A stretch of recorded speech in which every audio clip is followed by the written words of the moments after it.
नमस्कार। इस दिल से के एपिसोड में हम चर्चा करेंगे बिहार की। सभी को मालूम है कि हाल ही में बिहार में चुनाव हुए, असेंबली के चुनाव हुए और 14 को रिजल्ट आ गया और जो पार्टी जो 2020 के चुनाव में जिसके लगभग 75 सीटें थी, वो गिर के इस बार उसकी संख्या केवल 25 रहेगी, आरजेडी। और महागठबंधन का टोटल जो सीट आई हैं वो लगभग 35 सीट आई हैं। कई लोग सवाल पूछ रहे हैं लेकिन कोई उत्तर साफ दिखाई नहीं दे रहा। कुछ शंकाएं तो हैं, उसके बारे में हम चर्चा करेंगे और इसलिए आज हम इस ऐसी शख्सियत के साथ हैं जो एक कम उम्र में हिंदुस्तान का इतिहास उन्होंने रचा है। वो है तेजस्वी यादव जी। बहुत बहुत धन्यवाद आपका यहाँ आना। हमें मालूम है कि आप वैसे तो क्रिकेटर थे, शुरुआत अपने क्रिकेट से की और आप दिल्ली डेयर डेविल्स में भी टीम में शामिल भी थे, लेकिन वो आपका 2000 मेरे ख्याल 12 में आप 11-12 तक आप रहे, तो आपने फिर छोड़ दिया। उसने 2013 में आपने तय किया कि मैं राजनीति में आऊँगा और 2015 में जब आप चुनाव लड़े तो आप मतलब के तब डिप्टी चीफ मिनिस्टर बने बिहार के। 26 साल का था। 26 साल के थे। मेरे ख्याल हिंदुस्तान के इतिहास में ऐसा कभी हुआ नहीं जी। और फिर दोबारा आप डिप्टी मिनिस्टर बने 2022 में। 22। इस बीच में 2017 में नीतीश जी उस तरफ चले गए। उस समय लीडर ऑपोजिशन और लीडर ऑफ ऑपोजिशन थे, वो भी सबसे दोनों एक्सपीरियंस रहा, सत्ता पक्ष का भी विपक्ष का और तभी भी सबसे युवा आप लीडर ऑफ ऑपोजिशन रहे हिंदुस्तान के इतिहास में। तो बिहार में समझ लीजिए कि एक नई शख्सियत की लहर आई थी, मैं समझता हूं। और बिहार का फ्यूचर आपके हाथ में है। मैं समझता हूं हार जीत तो होती रहती है, लेकिन बिहार का फ्यूचर आपके हाथ में है और अगले 5 साल बताएंगे कि क्या होने वाला है, क्या नहीं होने वाला। लेकिन आज जो हम चर्चा करेंगे वो आपसे इस बात की चर्चा करेंगे कि 2020 में तो आपकी 75 सीटें आई, तो ये कम होकर 25 कैसे हो गई? इसके कारण क्या आपके हिसाब से? मेरे भी कुछ इसमें ख्याल है, मैं बाद में कहूँगा। देखिए, ये बात तो कोई भी डाइजेस्ट नहीं कर रहा।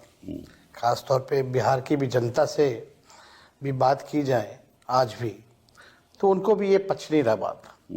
और मैं तो ये दावे के साथ भी कह रहा हूँ, जो बीजेपी के या जदयू के सत्ता पक्ष के जो विधायक भी चुनाव जीते हैं वो भी विश्वास नहीं कर रहे। अच्छा, देखिए, आपने जैसे पहले बिहार के बारे में जिक्र किया, बिहार सबसे गरीब राज्य है। बिहार में कोई उद्योग कारखाना नहीं है, सबसे ज़्यादा बेरोजगारी है और सबसे ज़्यादा पलायन है। और ख़ास तौर पर अगर बात की जाए शिक्षा स्वास्थ्य के बारे में तो सबसे फिसड्डी राज्यों में से है।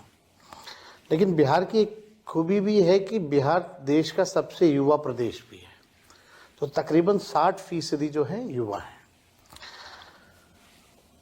जो असल बिहार का जो मुद्दा पूरे चुनाव में था या कोई भी सर्वेज वगैरह भी दिखाई बेरोजगारी का था, बेरोजगारी का था।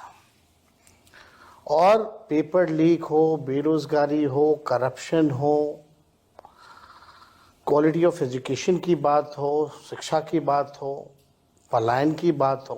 बिहार में 3 कारणों से लोग बाहर जाते हैं: पढ़ाई, दवाई और कमाई। जी हाँ। ये 3 कारण हैं, मुख्य कारण हैं। लेकिन 20 साल नीतीश कुमार जी ने रूल किया और 11-12 साल नरेंद्र मोदी जी प्रधानमंत्री, डबल इंजन की सरकार, एक शुगर मिल चालू नहीं करा पाए। ठीक बात है। और कभी भी इन लोगों के जुबान से बेरोजगारी, रोजगार या सकारात्मक बात, पॉजिटिव बातें बिहार के बारे में कभी भी इन्होंने नहीं कहा। अभी भी प्रधानमंत्री आए तो कट्टे और किसकी बातें उन्होंने की।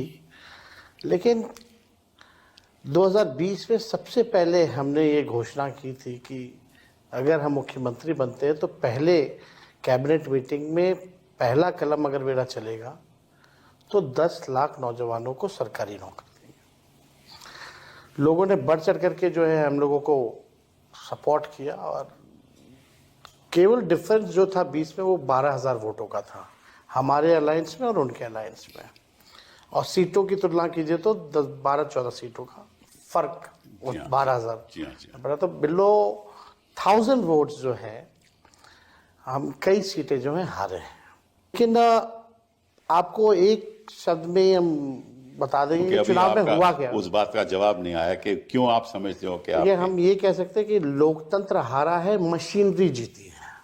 लोकतंत्र हारा है, मशीनरी जीती है। मशीनरी जीती है। अच्छा, वो मशीनरी के कई पहलू हो सकते हैं। देखिए उसके मतलब जो चीज़ें जो उम्मीद लगाई जा सकती है कि भाजपा और ये लोग करेंगे, उन लोगों ने कोई भी चीज़ छोड़ा नहीं इस चुनाव में करने से।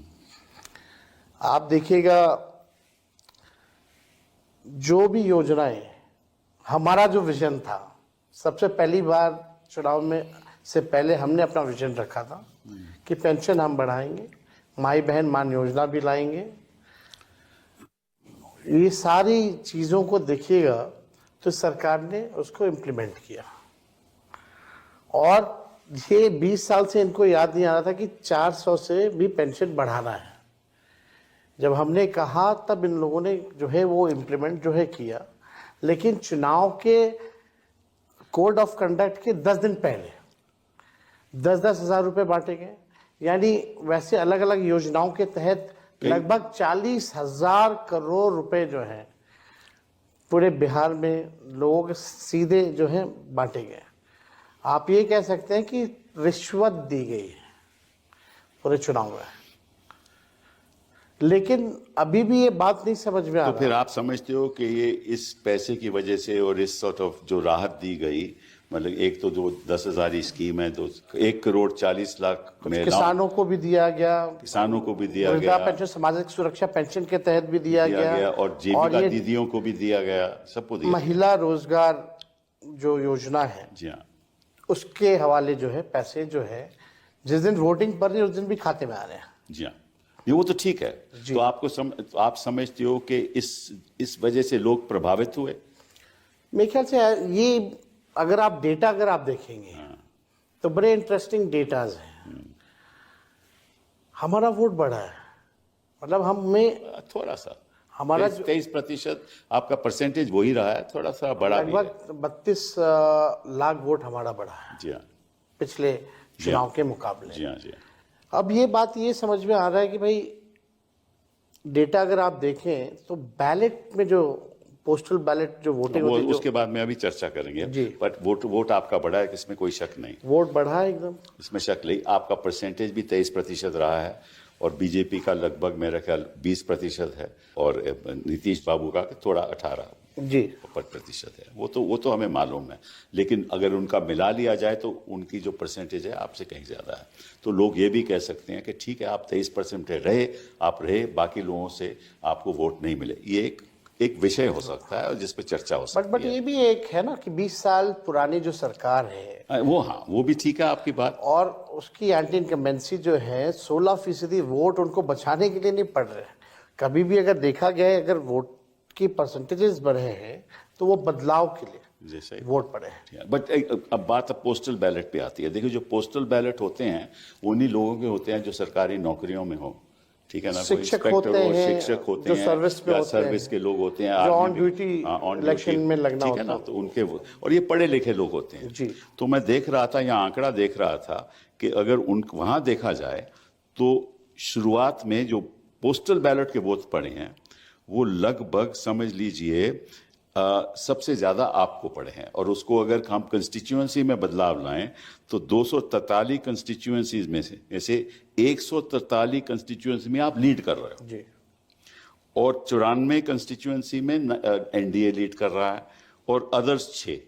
मतलब कि जो पढ़े लिखे लोग हैं वो बदलाव चाहते थे, ठीक है, और जो गरीब लोग हैं जो आपके साथ थे, ये नतीजा ये बतलाता है कि वो बदलाव नहीं चाहते थे। तो ये तो एक अद्भुत सी बात है। मेरे ख्याल से बदलाव सब चाहते थे। अगर आप देखें तो ईवीएम बदलाव नहीं चाहता था, बैलेट बदलाव चाहता था।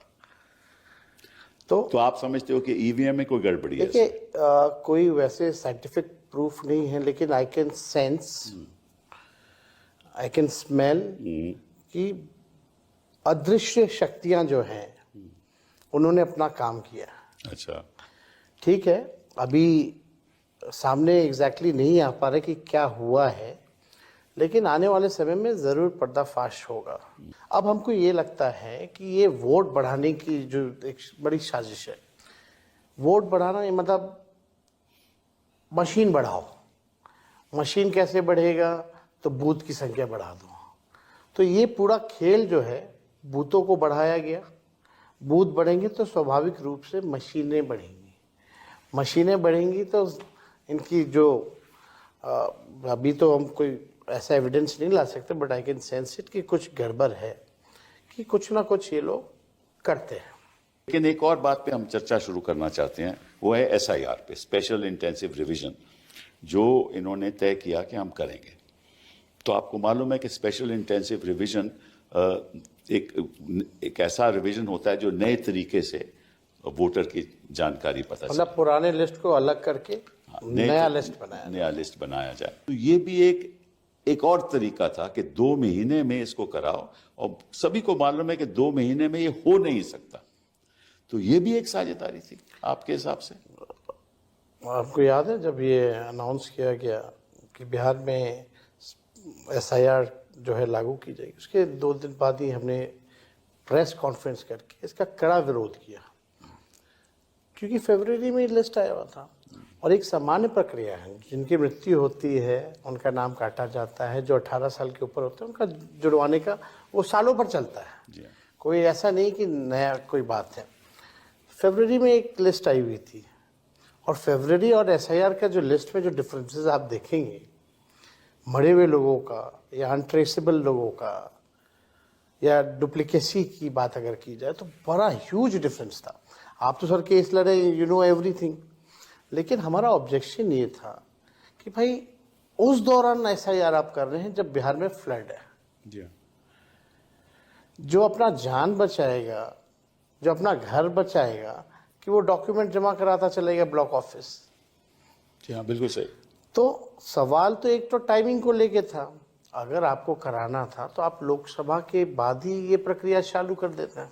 क्या आपको मालूम है जब गृह मंत्री जी बिहार में पहली बार गए तो उन्होंने क्या कहा कि हम तो ये चाहते हैं कि ऐसा हो, रिवीजन हो, ताकि जो घुसपैठिए हैं एग्जैक्टली जो आए हैं बिहार में उनका वोटर लिस्ट में नाम नहीं होना चाहिए।